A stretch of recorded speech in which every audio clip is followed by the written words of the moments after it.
Buckle up your pant legs, zip up your hats, and melt ice cream all over your desk. It's time for Sounds About Light, a podcast about Kingdom Hearts 358 Days Over 2. I'm Sam. I'm Drew. I don't know why I asked that like a question. Did you not have it memorized? Kingdom Hearts raises many questions, such as what is my own name. I feel very stupid. I had a Taco Bell Baja Blast freeze, and I drank it instead of dumping it all over my desk. Oh, that is a mistake. I'm not sure what you're referring to. You forgot about our segment? Oh, okay, right, yeah. I just didn't think of those as like a sea salt ice cream, really. Well, I don't have that, and now I don't have the freeze either. Oh, okay, I see what you're saying. Yeah, that is very inauthentic of you. It was already going to be a poor substitute. It must mean we're not best friends then, because we're not having ice cream on a clock tower. You know what, though? I forgot. I did do some prep for this episode. I did watch B-Movie. Oh, what did you think? Well, I thought it was a bad movie. Yes.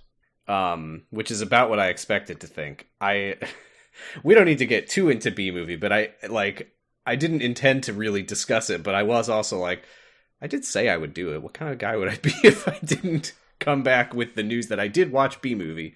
That's integrity right there. I have to say, the rumors of the romance between the bee and the human lady have been greatly exaggerated. They have been, but it exists, and that's kind of enough. They set it up, and then halfway through the movie, they forget about it, which I thought was... I mean, the only thing better than that would have been to not do it at all, so I do appreciate that. Yes. Yeah, I mean, I think what that movie really reveals is that Jerry Seinfeld might be good at doing other people's stuff, but maybe not writing his own things. It was a very strange experience, because it's clearly a movie for kids most of the time, but every time they made any joke that didn't involve, like, a guy having a big fat butt or whatever... I was like, I feel like I'm not old enough to get this joke. And I'm almost 30. So I think that really goes to show the quality of the film. Now, I do have a bone to pick with you. You did say that everyone should watch it once. And I don't think I agree with that. Yeah. I mean, I guess maybe I feel that way because I've watched a lot of, like, Seinfeld. And so the movie's funnier to me because of that. Oh, you like it? Yeah, I love it. Yeah. Okay, good. Yeah. You call it a movie. Yeah. You call it the movie. A+ movie. Also, Jerry Seinfeld was 50, I think, when he was voicing a bee fresh out of college, which is something. Well, he wanted to be... pretending he was closer in age to his girlfriends. Oh, boy. Yeah. Anyway, day 96. Where were we? Xion couldn't use her Keyblade. Yeah, and she does... Was there a clear reason for that? I don't remember. If we probably got into that. She just kind of stopped being able to use her Keyblade in the previous part. Yeah. But now she can. Maybe I should have included this last time. What a cliffhanger. Yeah, it's like she gets in her remembering how to summon a Keyblade pose, and then her Keyblade shows up. You just hold out your arm. Oh shit, I just summoned a Keyblade. Oh my god. Oh wow. What the fuck? They go to tell Axel at the ice cream tower, and they do what I personally wouldn't do if someone was sitting on the edge of a tall tower and jump scare him. It was a choice, yeah, especially because we've definitely seen one person fall off this clock tower before, and we're going to see another person later on. Spoilers. Someone needs to either put, like, a railing on this tower or, like, block off the stairs. Yeah, I mean, I do always sort of wonder, like, how much would they really get hurt from falling off this clock tower? Because they can all sort of semi-fly and do all sorts of things. It sort of seems like they wouldn't be that bad for most of these people. There's no fall damage in Kingdom Hearts yeah. unless it's a cutscene. That's correct. I think in Kingdom Hearts 2, Mufasa will take fall damage pretty bad. Ow, that's really sad. But Axel asks them, how'd your caper go? I don't know what the fuck is with this guy. Well, we don't really know how old he is. Maybe he's from, like, the 40s or something. From so Kingdom weird. Hearts 40s. I mean, look, I love capers. Mm-hmm. Great on a bagel. Yeah. Really, really will punch up a dish. Xion shows off her Keyblade and thanks them for helping her. Axel, I think he kind of gets a little embarrassed, and he's like, hey, just buy me an ice cream for once, and then we'll be even. And then Xion goes running off, another thing that I wouldn't do on a clock tower. Yeah, you're not a Keyblade, well, they're not masters, but Keyblade wielders. Yeah, it's fine. Xion will probably never fall off this tower later. No, never. They have a Hainer and Pence moment when Xion's back about, like, do you think we can hang out like this forever? Blah, blah, blah. As long as we always remember each other, we'll never be apart. Tease Axel. Get him. Yeah, he talks about his little butt and how his toughness doesn't have anything to do with his butt. And that's great. I don't think I remember that part. He talks about falling on his butt. I don't know. I can't remember. Oh, he did. Yeah. He does. No, you're right. Yeah. He says, he's like, I practically fell right on my big butt. Yeah. No, sorry. I'm thinking of the guy from B-Movie. Yeah, and he turns around. I'm thinking of John Goodman's character from B-Movie. Turns around, he has a Pixar mom butt.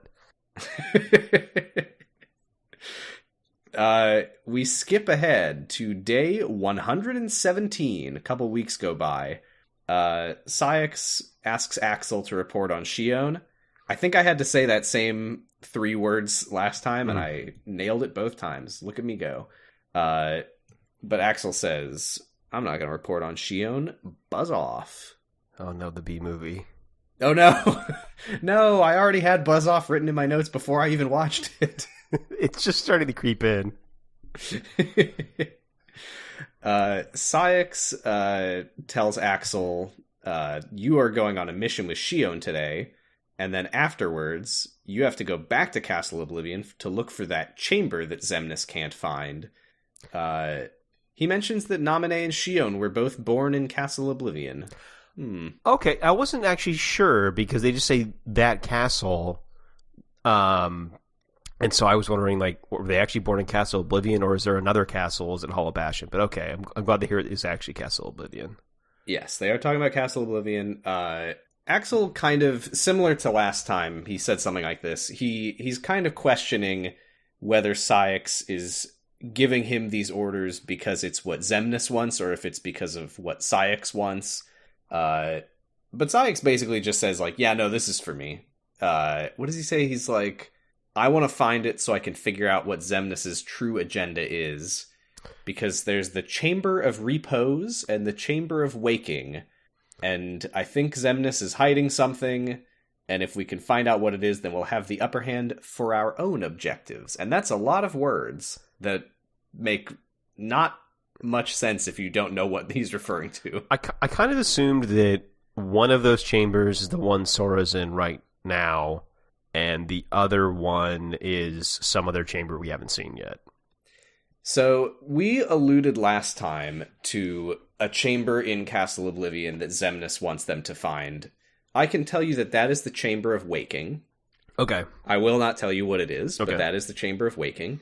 There is a chamber in the castle that the organization is in. The castle, I think it's called the Castle That Never Was, but that's not important.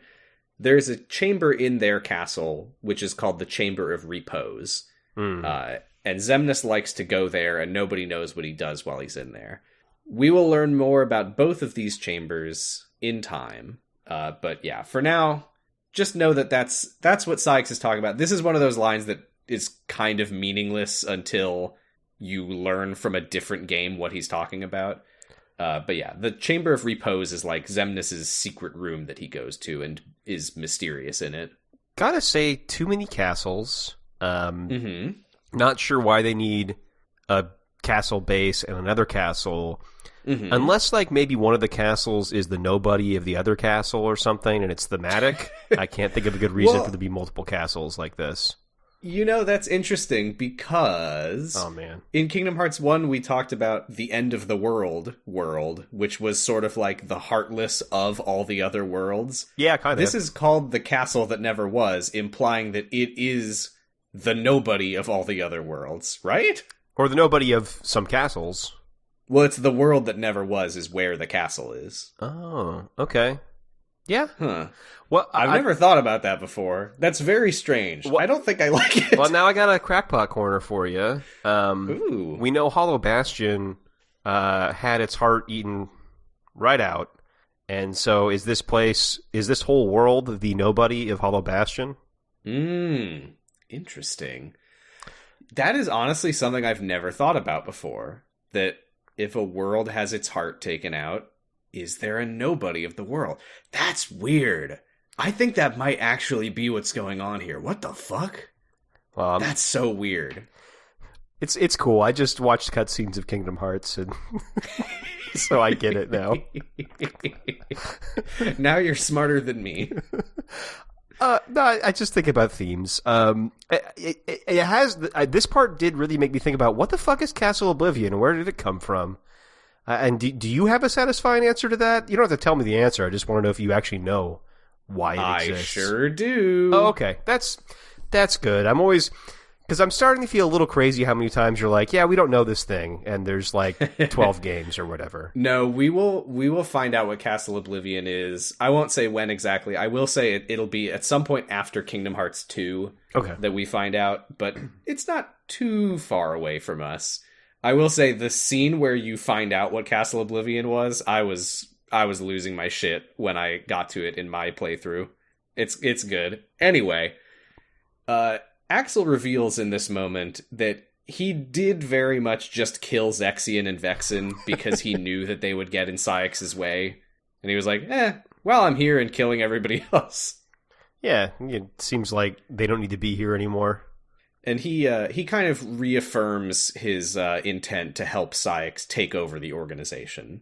Which I think is nice, because Saïx seems like he hasn't really been trusting Axel lately. So I just think it's great to just check in and say, I am still helping you do mutiny.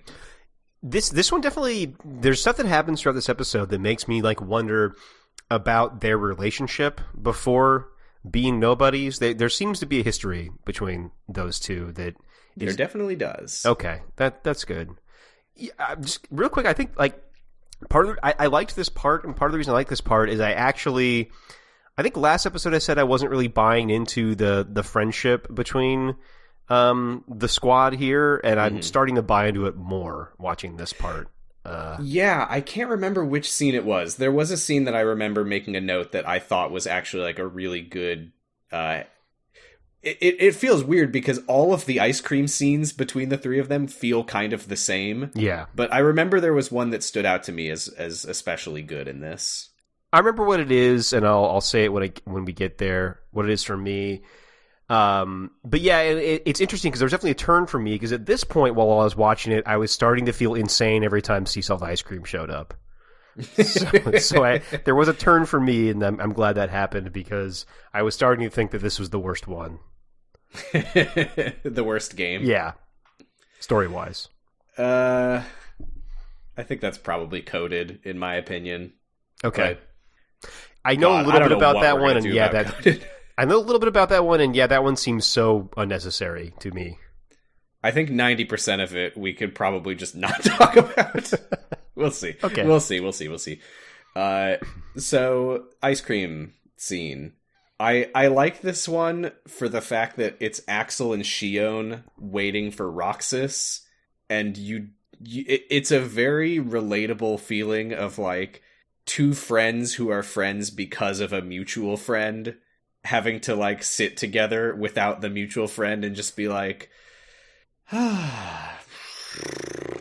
so...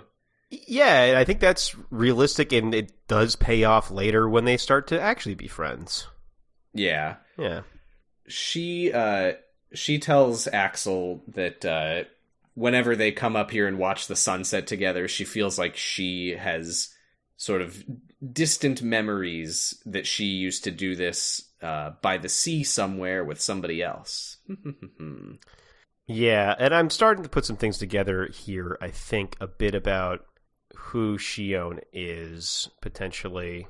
And would you like to express your theories, or do you want to hold off on that? No, I'll say it. I mean, so I think that, and again, like, some of this is stuff I'm figuring out for myself. Some of it is probably that I heard some stuff about this at some point. But, like, Naminé and Xion must have something to do with Kairi leaving her body and being in Sora's heart. And I think there's something... I don't know which one of them has to do with them both being in one heart, but I feel like there's something to do with, like, vacating a heart.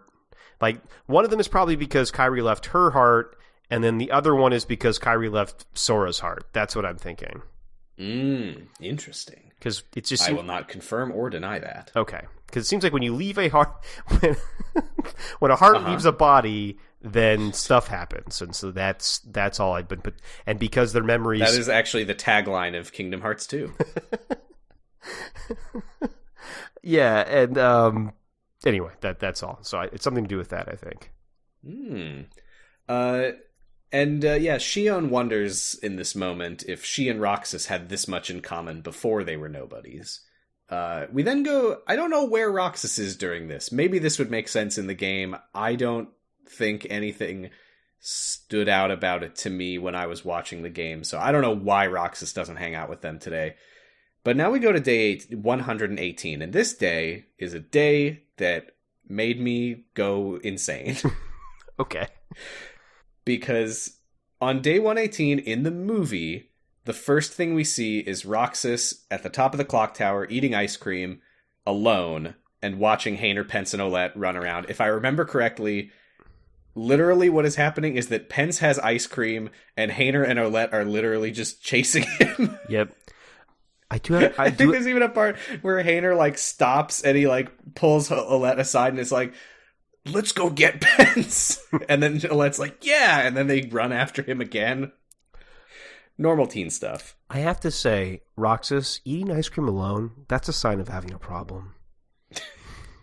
I've never done that. Yeah. So here's what happens in the game. Before Roxas goes on top of the tower, the setup of day 118 is Roxas goes into the lobby where he usually gets his missions from Saïx, but Saïx isn't there. Instead, there's a sign on the wall behind where he would stand normally that says, "No operations today."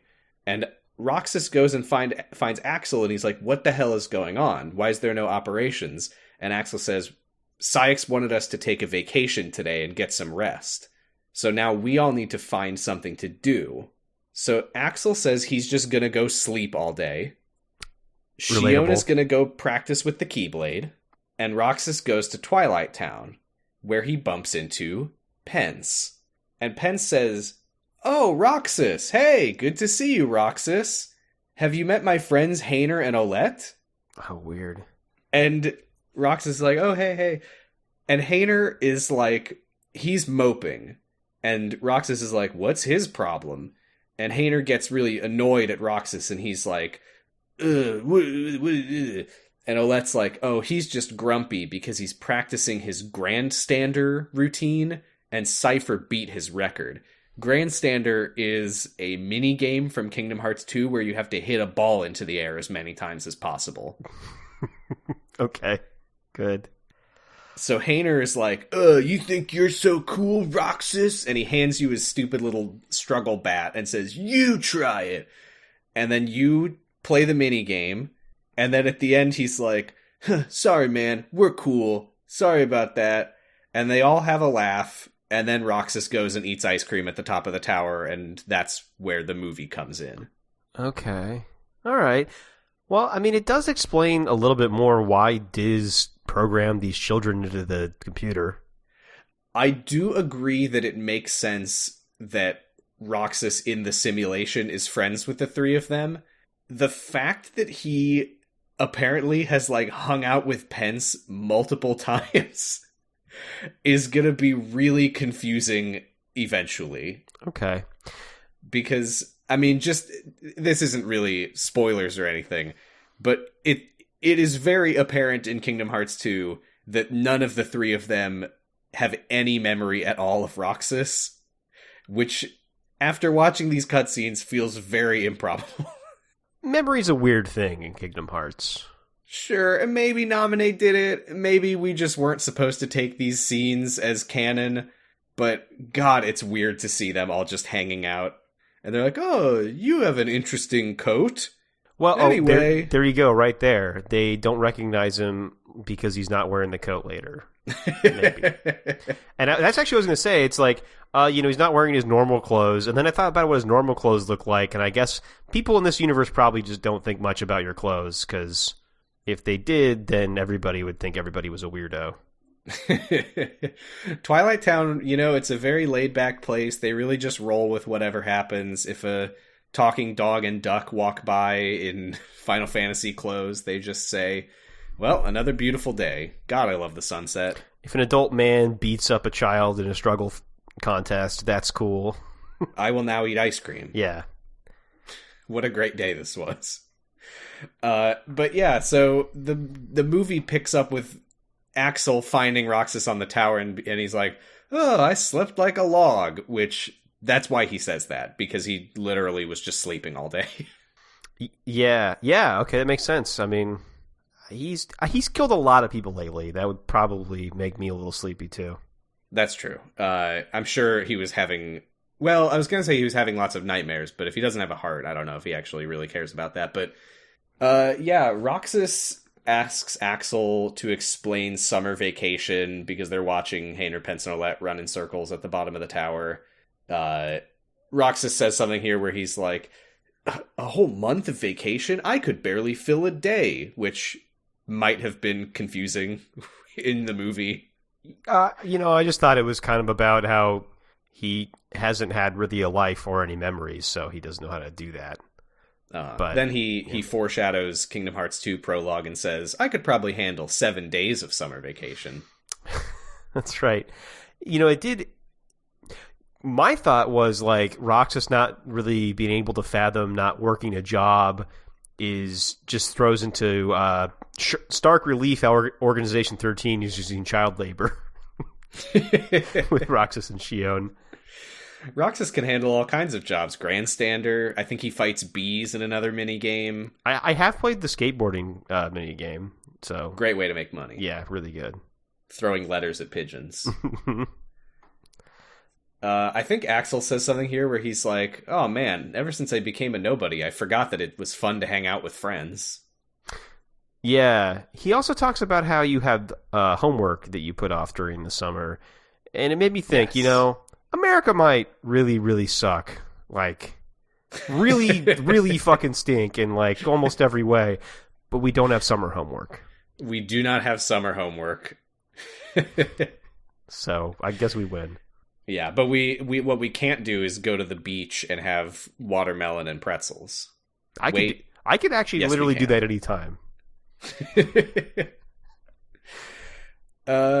Yeah, okay, this was the scene that I liked once Xion joins them. Mm-hmm. I actually didn't even write down what they were talking about. I just remember thinking that it just had like a really nice vibe between the three of them. They talk about Axel being out of shape, I think. Uh-huh. Which I wrote that down. I mean, his shape is very something. Yeah. Again, I wrote that down because that feels insane. Because again, they're all these like powerful beings that can do magic and shit. The idea of them being out of shape just doesn't make any sense to me. His body proportions are very odd, I think, is what they're saying. That's true. Axel, you are twice as tall as us, and you are 1 inch thin. That's true. That's a good point. We need to widen you and shorten you. There's probably some machine in Castle Oblivion that does that. Maybe that's what Zenmus wants to do. In Castle Oblivion, we experience with the wideness and shortness of people's bodies. As nobodies, we can change our proportions at will. The true nature of the heart is a wide body. Oh shit, that's why there's large body heartless. Is that a real thing? Yeah, it's the heartless that you can't attack them from the front. Your attacks just bounce off. This is the perfect shape. The heart's true nature, when removed from the mortal shell of a body, is to get really wide and round. But what if the body was wide and round? The perfect being. All right, I think we've lost it a little bit, maybe. No. Axel says that he's going on a secret mission tomorrow. I don't remember if he mentions that it's... I think he does say that it's to Castle Oblivion, but they're a little bit annoyed that he won't tell them and no one else will let them go to Castle Oblivion. Shit, maybe that comes up later. I don't fucking remember. He says something about dark secrets got it memorized, and I remember it not making sense. Yeah, he also says, like, I would tell you, but Saïx would be really, really annoying if I did. And they're like, okay, fair enough. Yep. We hate that fucker. Yeah. So Axel RSTC, and Saïx tells him that he's getting too attached to Roxas and Xion. And he says, Axel, you've changed. Really feels like he should be more alarmed that Axel has changed, because they shouldn't be changing. Yeah, I guess, can he be alarmed with no heart? Oh, okay, good point. Something bad is happening. That sucks. Back to work. Whatever. It's day 149. I think it's like 30. That's like a full month later. Axel returns from Castle Oblivion. And you know he meets Roxas on the clock tower for ice cream. But there's no Xion. And they wonder where Xion is. And we get to see exactly where Xion is. She is brooding in her room. I literally was reading the Kingdom Hearts Ultimania summary of this scene, and it agreed with what I had already written in my notes, is that Xion, she spends a lot of time brooding at this point in the story. She does, and it's because it appears she got her ass kicked by Riku. Yeah, I've been there on the Destiny Islands in Kingdom Hearts 1 5,000 times. Yeah, 12-5. Xion's brooding in her room, and she's like, man, now the score's 0-1. Yeah, we flash back. You probably didn't realize where this was because you haven't seen it yet. But this is outside of Beast's Castle. Oh, I did not realize that. I don't remember if this made more sense in the game, but what happened was someone from the organization caught wind that there was another guy in a black coat just going around doing stuff. I'll just tell you right now, what Riku was doing that the organization found out about and didn't like is absolutely never addressed. I don't think it matters whatsoever. But somebody, I guess, saw him and was like, who the fuck is that? Is he an imposter? Etc., etc. So Xion was sent to investigate and probably to kill Riku. But it didn't go very well. No. I was excited to see that he continues to pilot himself by stink with his blindfold on. Well, I can tell you this is from the Ultimania that I found delightful, and I don't know if we ever get this explanation in the games of why he wears the blindfold, but according to the Ultimania, he wears the blindfold to deceive his own heart into believing that he is a dweller of darkness. Why? It's like when you put a blanket over a bird cage to make them go to sleep at night. Is it like that? Is that so we can... That's also from the Ultimate. Okay. No more his words, not mine. Got it. Okay. I guess he has to do that so he can keep using dark powers? Okay. I thought it was just because he felt like he fought better by stink, by smell. Well, what I remember... I don't remember where I feel like I heard this, but in my mind, it was said at some point that he puts on a blindfold so that his eyes can't be deceived by illusions from the Ansem darkness in his heart. That makes more sense. Trust your nose, Toucan Sam style. Yeah, trust the Force. I don't know. Yeah, something like that. But apparently it's also to trick his own heart into thinking that he lives in the darkness because he can't see anything, I guess. I don't know. Anyway, Xion remembers getting owned by Riku, and she's very pissed off, and she says, I'm not a sham. How could he say that? We then, for no particular reason, get a flashback to the exact same fight scene, but from Riku's perspective. Is this still when we don't get to hear any of the words they say? Yeah, they literally just play the same thing twice. I don't know why. Probably you beat up a bunch of Heartless between there and then. Yeah, maybe it makes sense on the DS, but So Roxas the next day finds Xion asking Saïx for another chance, and he says, "You're a mistake we never should have made." And Roxas tries to cheer her up, but she just walks past him and says nothing. Yeah, I was wondering if that's implying that they created her, or the mistake was bringing her into the organization. I wasn't really sure.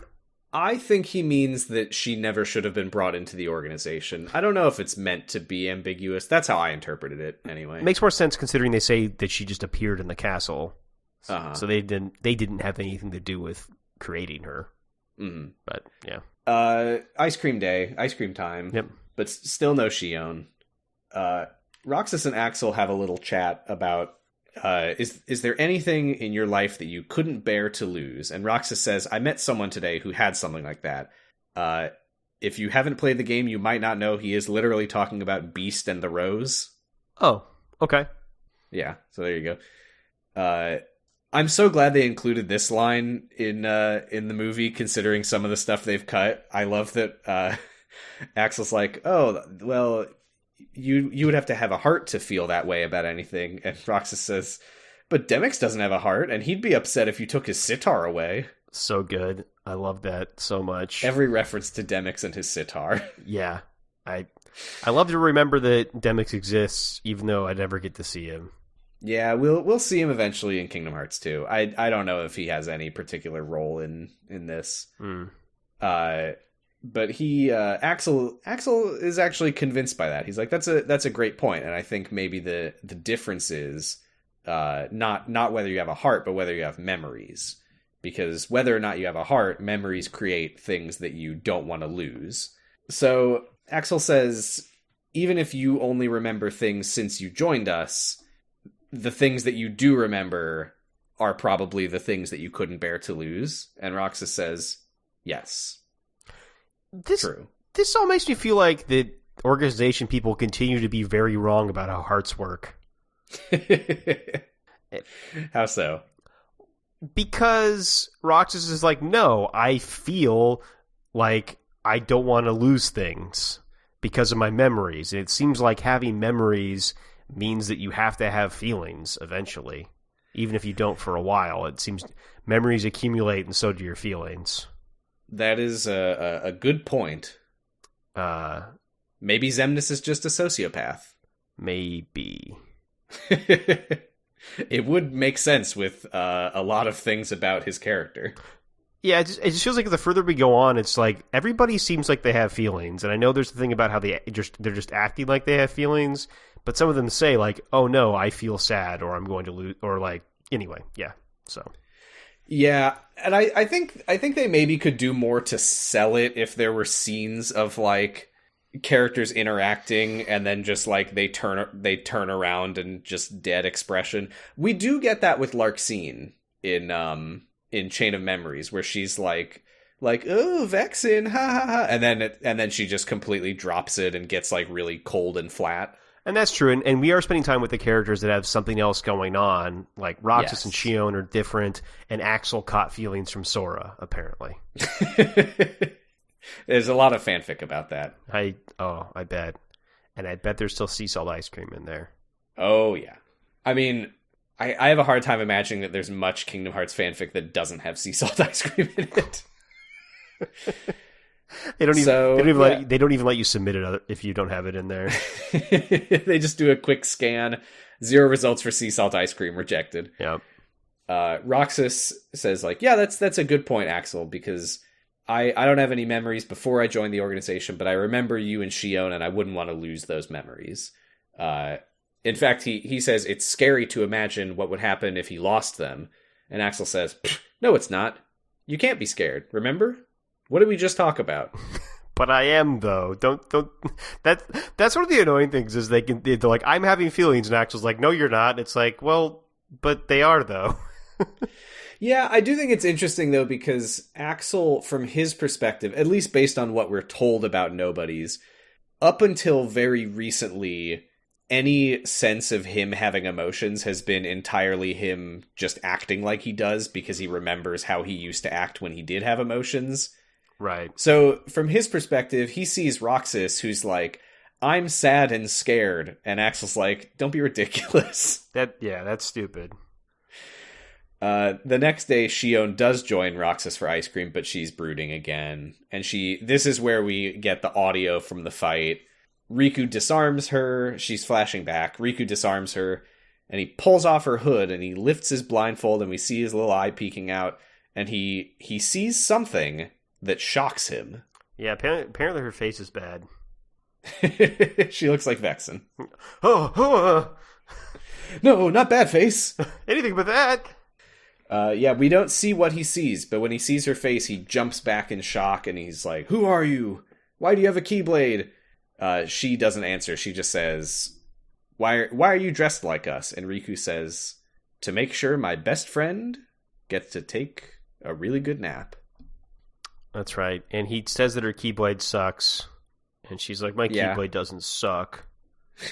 He calls it a sham, and he throws it. She tries to charge at him, but he just sidesteps her and punches her in the back in an anime style. Yeah, he does some cool CQC. Yeah. I like though, I like Riku. I like that he ends this conflict by just telling her, the organization are not good. You should find new friends. He says something weird about him being fake too or something. Yeah, see, that's the thing is I lied and said that that's how he ends this encounter, but he actually doesn't end it like that. He ends it by saying, "You could say I am the biggest nobody of them all." Is this Repliku? Is this not Riku? I thought Repliku dead. No, this is literally just Riku being edgy. Oh, okay. All right. I am going to have to insert the audio here because for anyone who doesn't know, this is a big Kingdom Hearts out of context moment, especially with Xion's scream. That was very melodramatic. You're the real sham. Fair enough. You could say I am the biggest nobody of them all.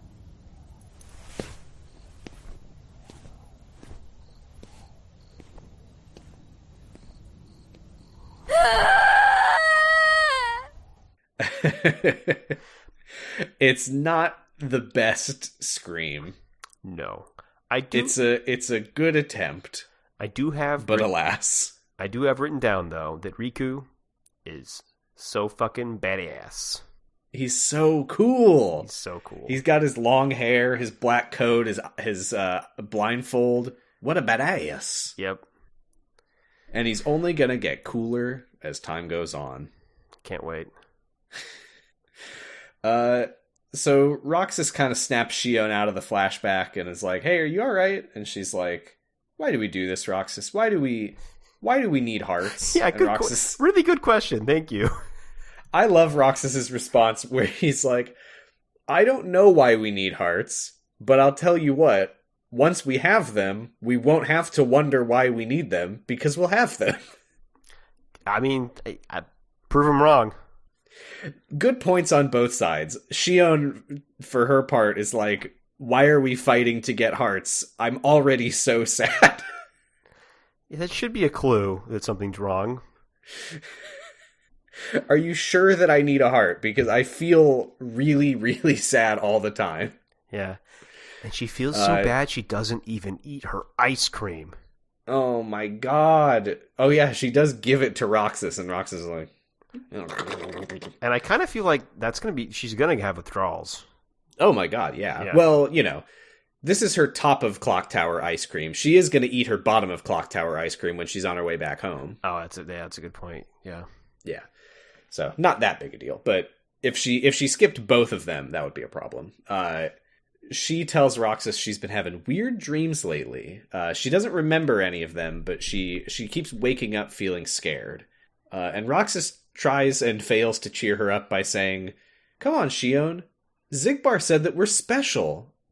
What? Oh, I think exceptional was his word. Mm-hmm. And Xion's like, "Oh, great. So we're freaks." Yeah, I think it was special, and I think she says that's just another word for like freaks or something. Yeah. She gives Roxas her ice cream and leaves, and then Axel walks over and he's like, "Hey, where's Xion?" He's like, "Sick, free ice cream." "Time for another great hangout. What's the matter, Roxas?" We get the opening cutscene from Chain of Memories where Sora is looking for Marluxia. Yeah. I thought that was weird because it didn't feel like it did very much. No. Good times, though. Yeah, good to see him. This is another weird thing that doesn't make much sense without the game. And I realized because when I first watched the Days movie, I've only seen it once before this, but I remember being pretty exhausted and annoyed with... There's just a recurring thing where it's like, one character goes into a coma, then they come out of a coma, then another character goes into a coma, then they come out of a coma. This is where Xion goes into a coma. And I remember it feeling really weird and stupid in the movie. There is an explanation for this in the game. Oh, okay. In the game, what happens is she's already been established to be like on edge ever since she failed her mission to beat Riku. She's brooding, she's sad. She's out on a mission to fight a big Heartless one day, and she's just not on her A game, and she ends up getting beaten up real bad by the Heartless, and they find her, like, unconscious, and then she's in a coma for a while. Oh, okay. In the movie, she literally is just, like, brooding on the clock tower, and then she's like, sorry, Roxas, here's my ice cream, and then she just goes and falls asleep for 3 weeks. Yeah, because I was trying to be like, okay, what's happening in Castle Oblivion with people that would make this happen to her? And I couldn't think of anything. She's just taking a depression nap.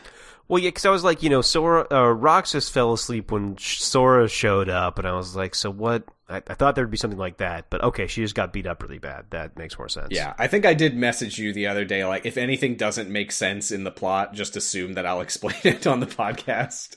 Which is not entirely true, and that will never be true about Kingdom Hearts, but, yeah, it's true enough. It's hard to know, like, what's a thing that's happening that I won't know about for 3 games, or what's a thing that I just didn't see.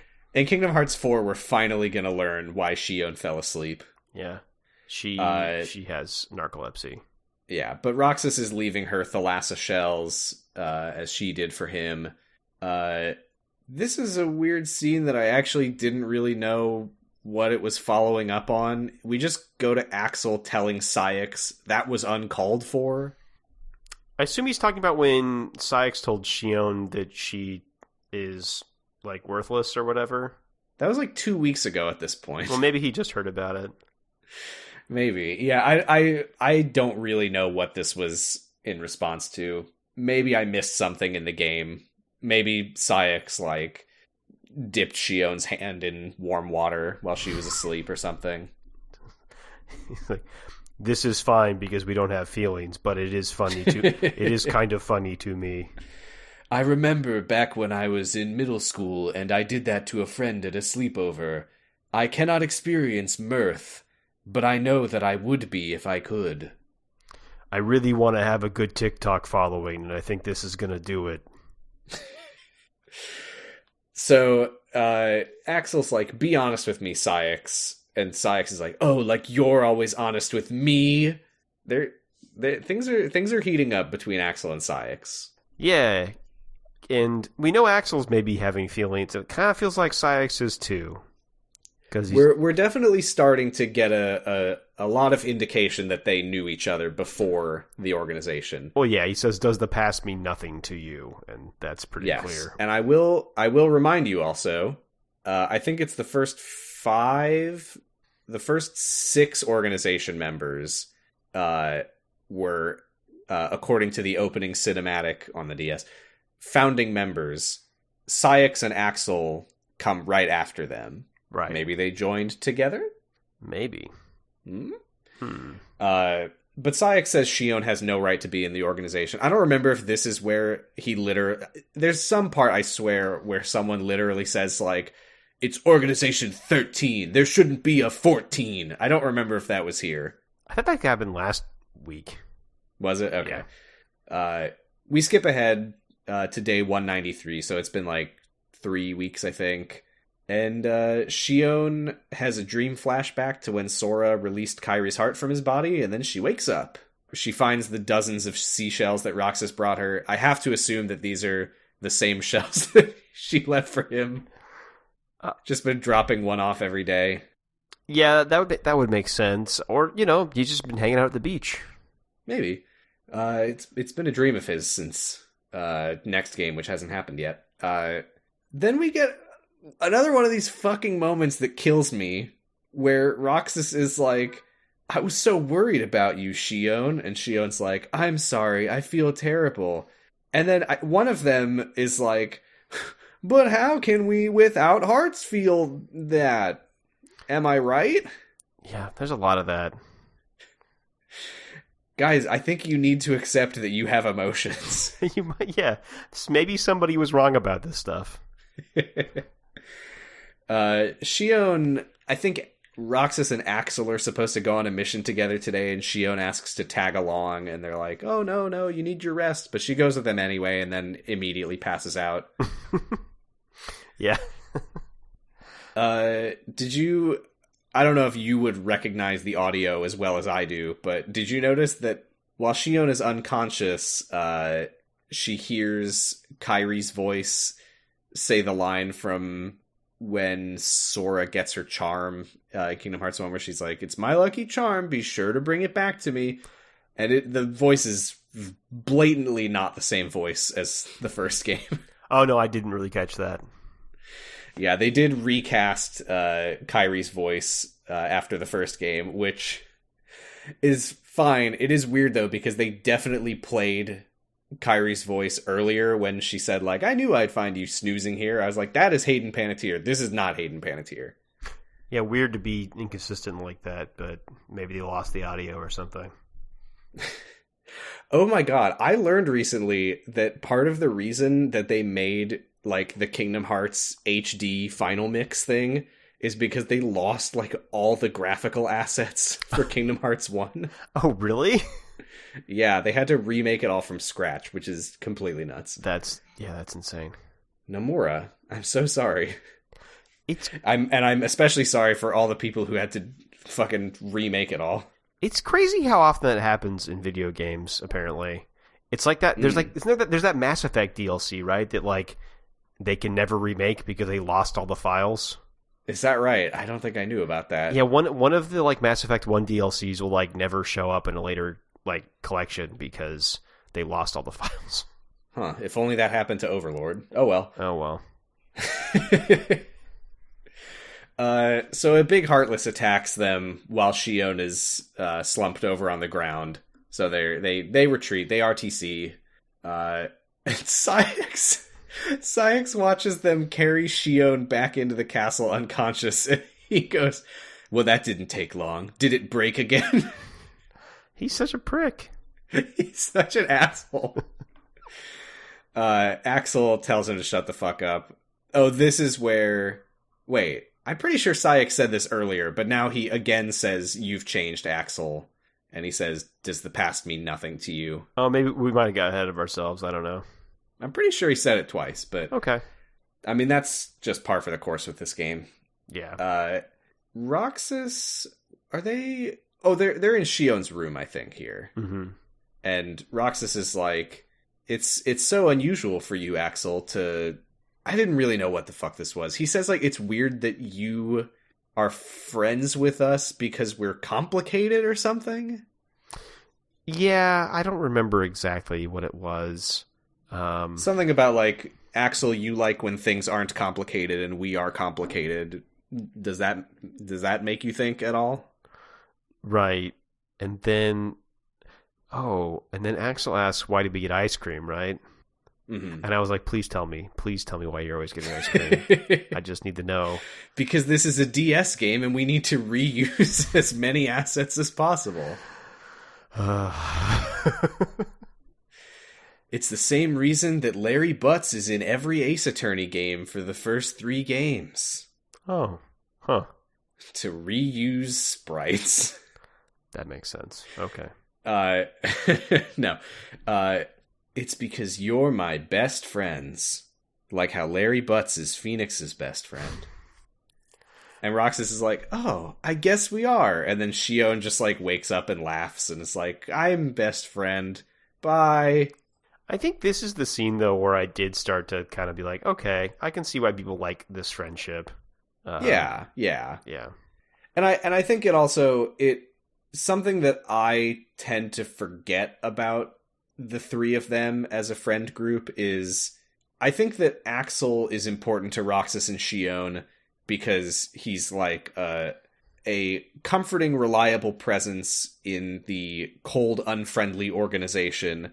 And then from Axel's perspective, like, he had no emotions until he started hanging out with these two.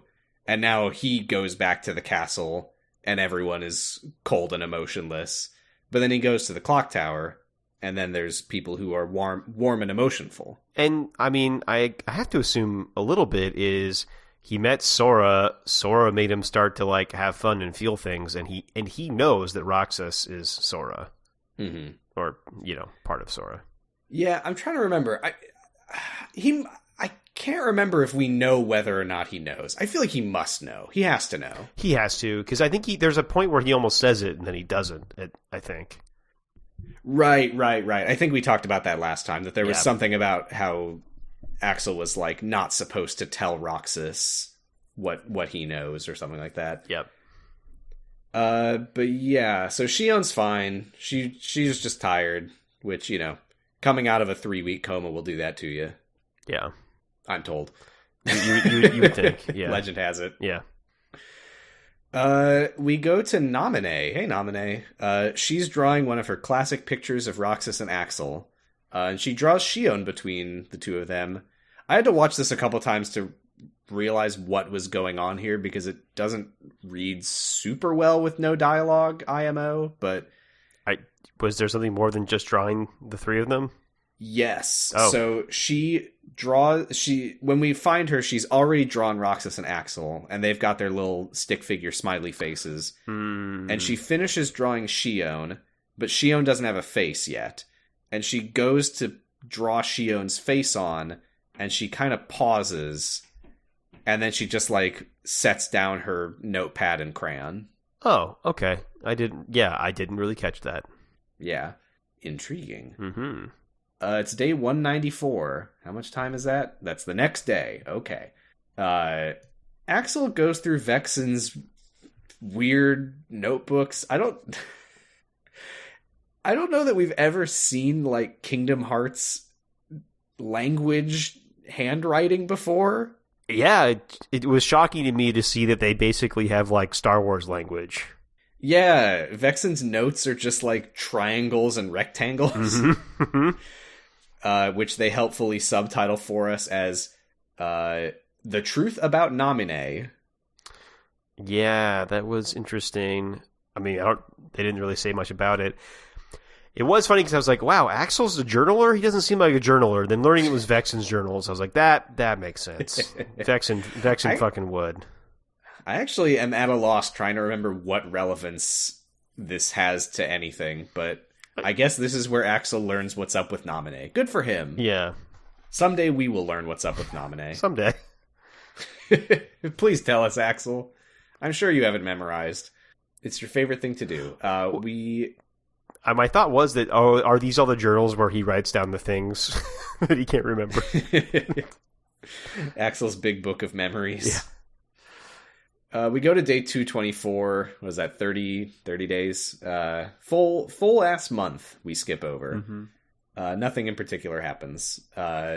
We go to Diz, who is, I believe at this point, he and Namine will be set up in the Twilight Town mansion. Possibly even Data Twilight Town, maybe. Yeah, that I don't remember for sure. He's brushing up on his coding. Yeah, that's right. He's still... like agonizing over every pixel of Data Twilight Town. It has to be perfect. Yeah, I wrote a great joke here. I'm going to give it a little space. That Diz is being a disc. He's being a dick. A disc.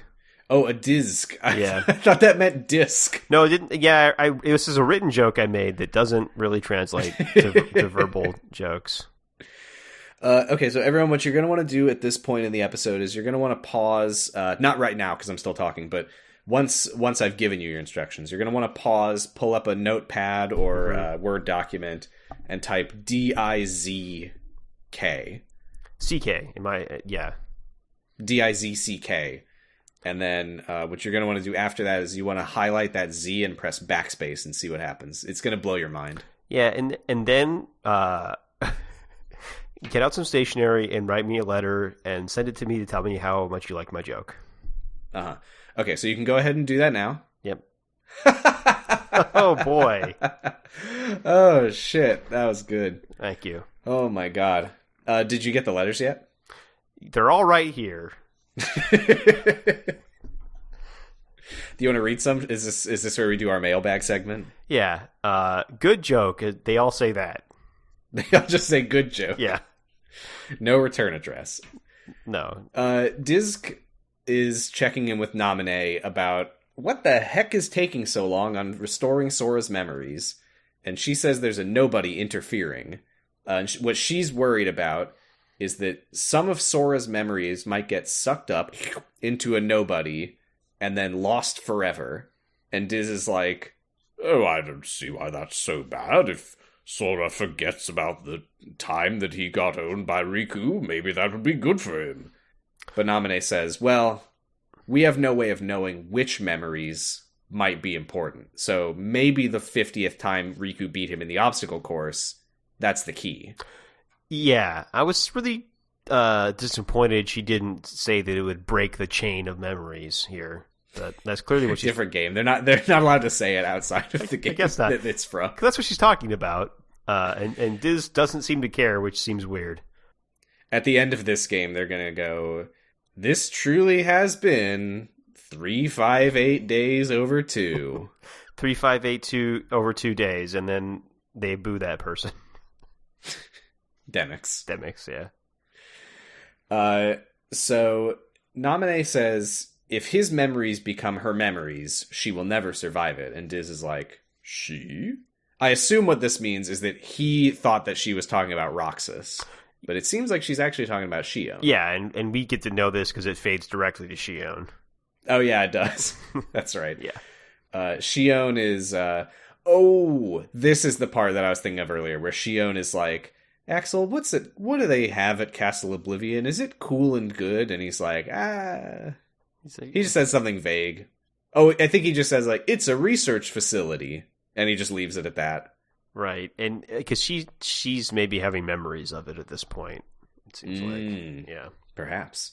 And she's like, well, tons of people have been sent to the castle, but Roxas and I have never been sent there. I will say, I don't know if I would necessarily want to get sent to the castle where only one person who has been sent there has ever returned.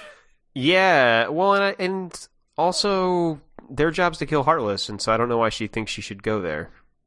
Come on, Axel. Half the organization have died there. Why can't we go? Kill me! It is kind of nuts that half the organization is dead, and they just don't really talk about that. Like, are they recruiting? No, I think it seems to be this is going as planned. Yeah, I mean, I think it is like after everyone dies at Castle Oblivion that Xemnas takes them all up to the roof to look at the moon in the sky and be like, everything is good. Yeah, he didn't really want those guys. Finally, Marluxia is dead. Yeah, he was always doing bad pranks with his rose petals. He was always staging me up with his big hair. Is that an expression? That doesn't sound right. Upstaging? Upstaging. Whenever we would have the organization voluminous hair contest, I always came in second to Marluxia. No more. I had to do it before I got a heart, because then I maybe would feel bad, but now it's just kind of funny.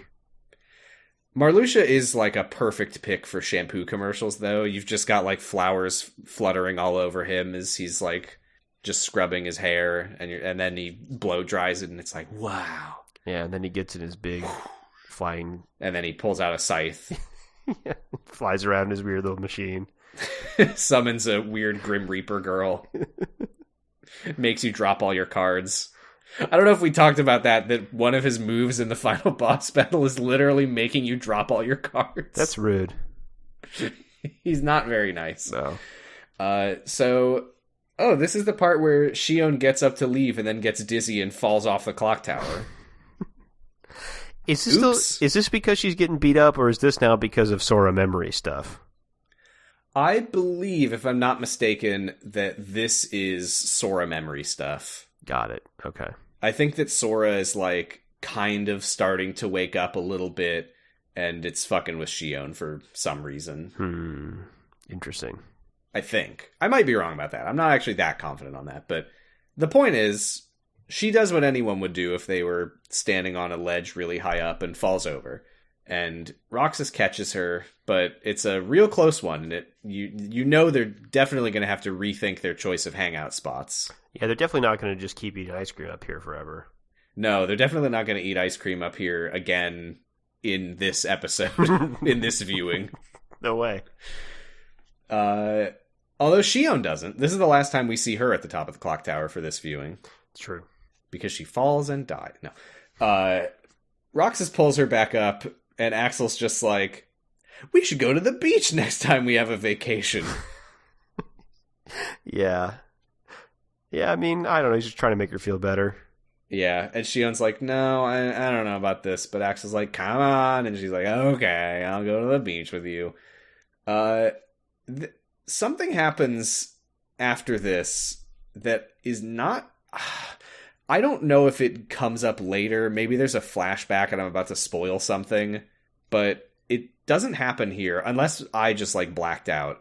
The next day, the next morning, Xion goes to the organization's, like, main computer in the castle and, like, looks up reports about her existence.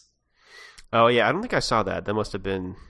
I know that I remember that, so maybe it'll come up later and we're not actually supposed to know that that has happened yet, but... yeah, or maybe it just didn't look like anything to me, so I didn't really notice. I don't know. Could be that. Yeah, we'll see.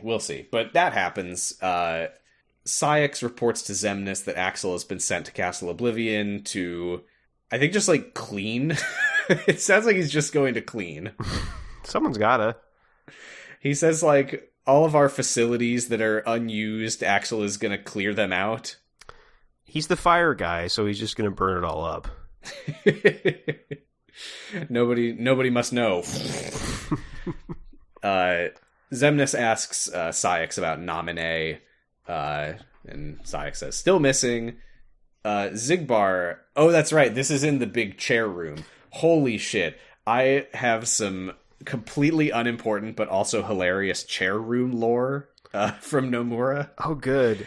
Okay. Because when you see the chair room, for anyone who doesn't know the chair room, it's like a white, featureless room with just blank everything, and then 13 ridiculously tall white chairs in a circle. And it's very funny now because half of them are empty. Yes.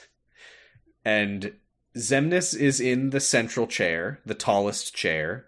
I say central, it's not in the middle, you know what I mean.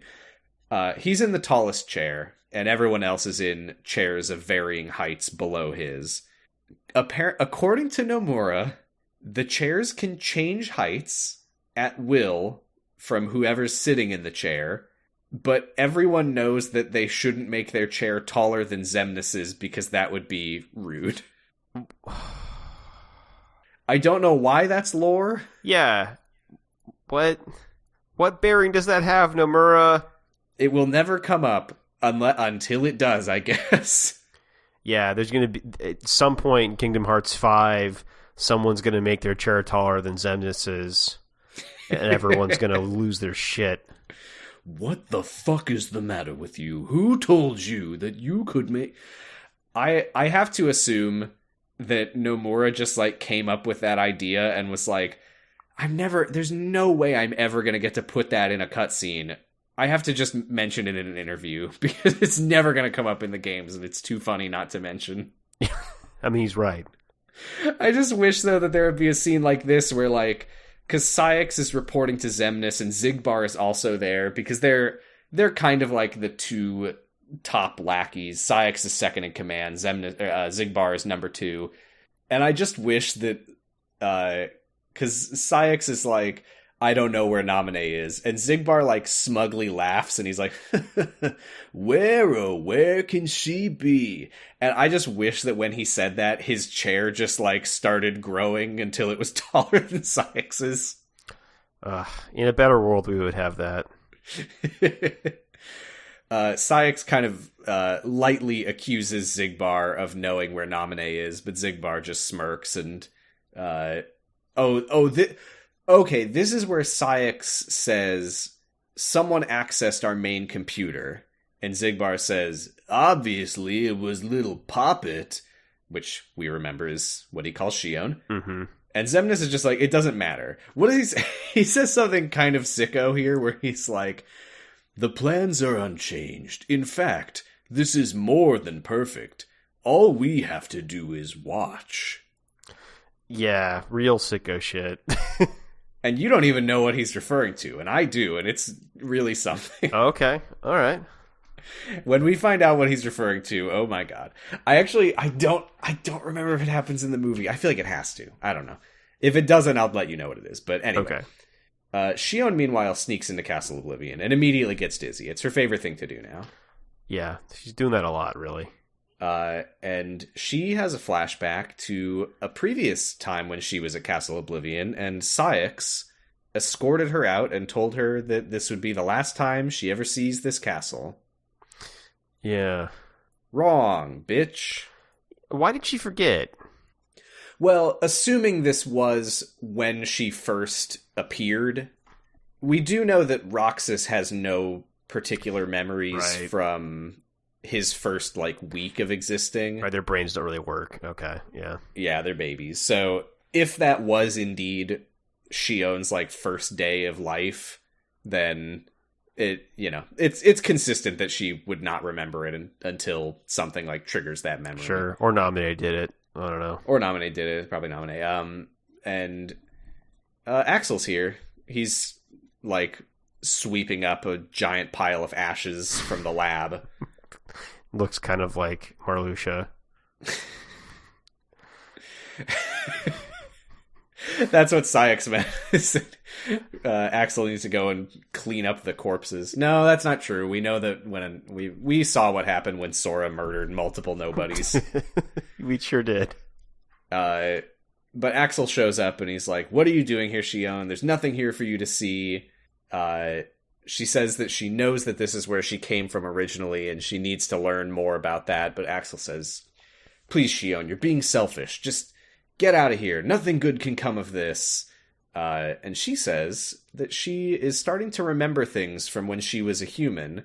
And Axel is in those memories and she needs to know why that is. And Axel's like, well, you never met me before, so those can only be dreams. Right, unless these are Sora's memories of earlier in the castle. We do know that she's been having dreams that are Sora's memories. Yeah. We know that she dreamed about the cutscene at the beginning of Chain of Memories, so presumably, yeah, she is remembering Sora's time in Castle Oblivion. Those great times when we fought to the death. And now suddenly Xion pulls out a big deck of cards and says, it doesn't make sense, Axel. Why do I know how to do this? Why do I know how to do sleights? Why do I know about Moogle synthesis? This doesn't seem very fun, Axel. Some people will tell you that it really, really is, but I'm not convinced.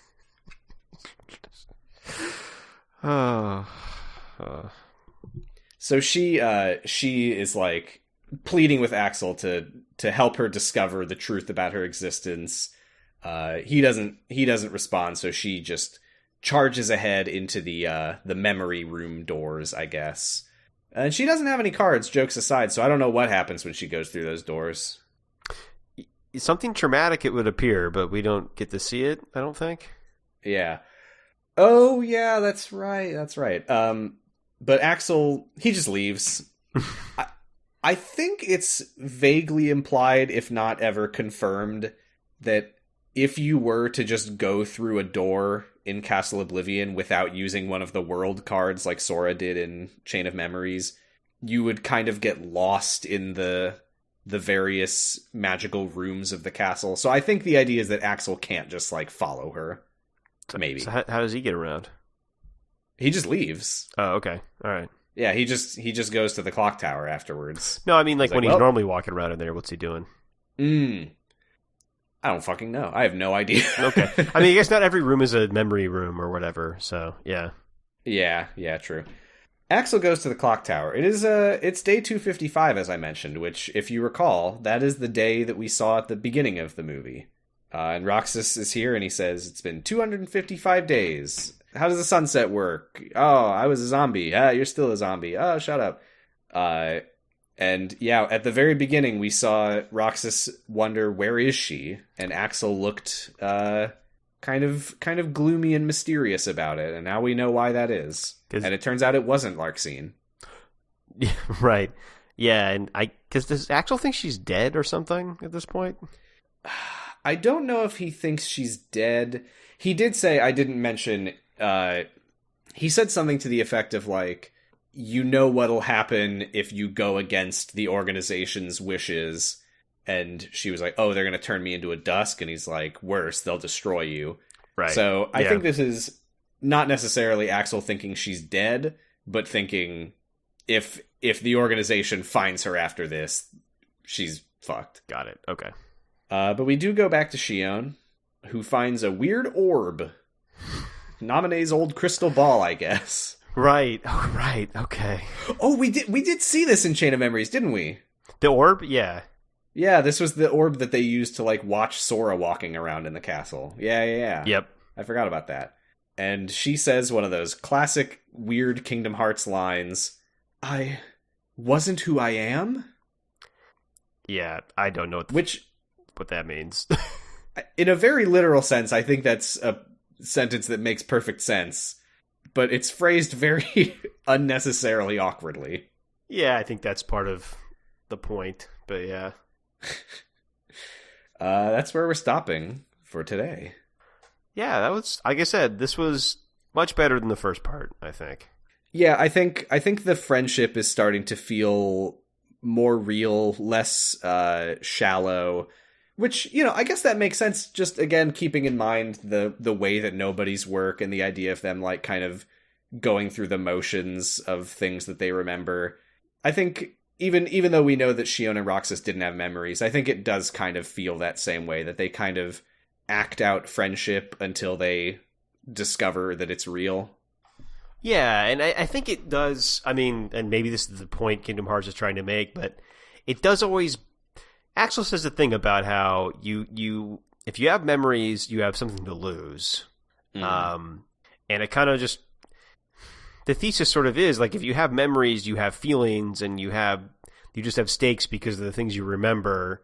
And I think it is the thing that always bothers me about fiction that tries to be like, this person doesn't have emotions. But it's like, it doesn't seem possible if you can remember something, it seems like you should still be able to have emotions, you know? Yeah. Anyway, but yeah, I guess that's where we're getting to, maybe. Yeah. And I think we will explore that more next time. The mystery thickens.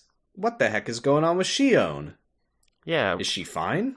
I want to see what her weird face looks like. What weird goofy face was she making at Riku? Is it Goofy's face? Is it Pluto's face? No. Have I mentioned that the Pluto pilling has really started to genuinely get to me? And now whenever I see Pluto on screen in anything, I have a little moment of like... I'm very glad to hear it, but I think you have mentioned that. Then I have to remind myself that is something that we made up. Yeah, Pluto's not real, actually. We made him up. Yeah. And we are going to be marching down to Disney headquarters and demanding our pay. Yeah, I can do that. It's down, I'll go there right now. Okay, cool. Yeah. And we're back. Oh, I just got more letters saying good joke. Thousands of them. Yeah, they're piling up. I could barely leave my apartment. That's how Disney paid you. They gave you good joke bucks.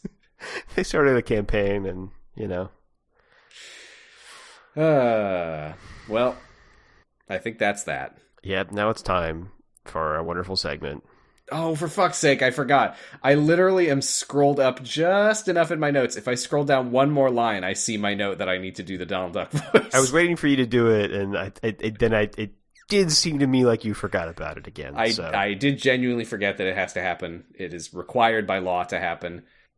I think I'm getting worse. I think I'm getting worse at it, by the way. And I guess I'll show that off. Yeah, I think as Sora starts to awaken, we are both losing our ability to do it. That's right. I'm trying to. Should I say something different instead of an oh boy or an awfooey? Say Sora.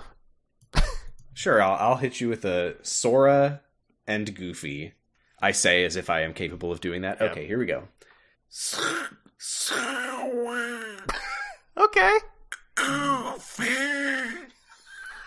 my god. It really sounds like Donald Duck is saying this while he's being choked to death. Oh, I do choke myself whenever I do it. Oh, okay. Got it. All right. I mean, I shouldn't say shit because I'm going to sound even worse than that. So It really did sound like Donald was begging for help. Sora, Goofy, please. Oh my god. All right, here I go. All right, I'm going to try it. Oh no.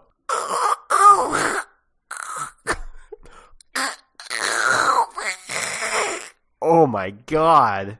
Uh-huh. Yeah, let me know when you say Sora and Goofy. Oh, I did it. Oh, I must have missed it. Yeah. It's because it's getting muffled by all the letters that say good job with the Donald Duck impression.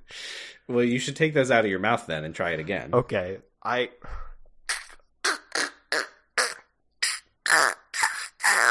I'm getting worse. Yeah, it's not good. Yeah. I'll try. That's all right. I'll work on it. If being good at the Donald Duck voice is wrong, I don't want to be right. Yeah. I said that backwards. Moving on. Anyway, we're on co-host at Sounds About Light. We're on Twitter at Sounds About Light. I'm on co-host at Positive Stress. I'm a host at Achilles. Listen to my other podcast, Doctor Huh, where next episode we're going to be watching an episode of Doctor Who called The Satan Pit. Huh. That sounds fun. Sounds cool. It apparently aired on the Saturday after June 6th, 2006. When BBC had a Devil Week, and I'm sure no letters were written then. Oh boy, yeah. Thanks for the great programming. Love the local Christian community. Yeah, love all the psychotic Christians in the UK. It's fine. I think people in the UK are usually pretty normal about stuff like that. Yeah, certainly haven't been having a weird one for like the last couple of years about things like that. Well, in 2006, they were all really normal, I bet. That's true. We're on noisepace.xyz, where you can listen to other podcasts like Kamurocho Radio, Pot of Greed, City Girls Make Do, Henry Kissinger's Pokemon Going to Die, which got an angry email from Spotify because we used Old Town Road once in an episode. Spotify's a no fun zone. We're being sued by Lil Nas X. We're being sued by Spotify on Lil Nas X's behalf. I'm sure he'll get a lot of money out of this. Right. Yeah. Spotify says, "Stop using unlicensed music. We're supposed to be ripping those artists off ourselves." Yeah. That's their job. Come on, buddy. It's our job to not pay them for the use of their music. Come on. That's that. Keyblade? I'm thinking Keyblade.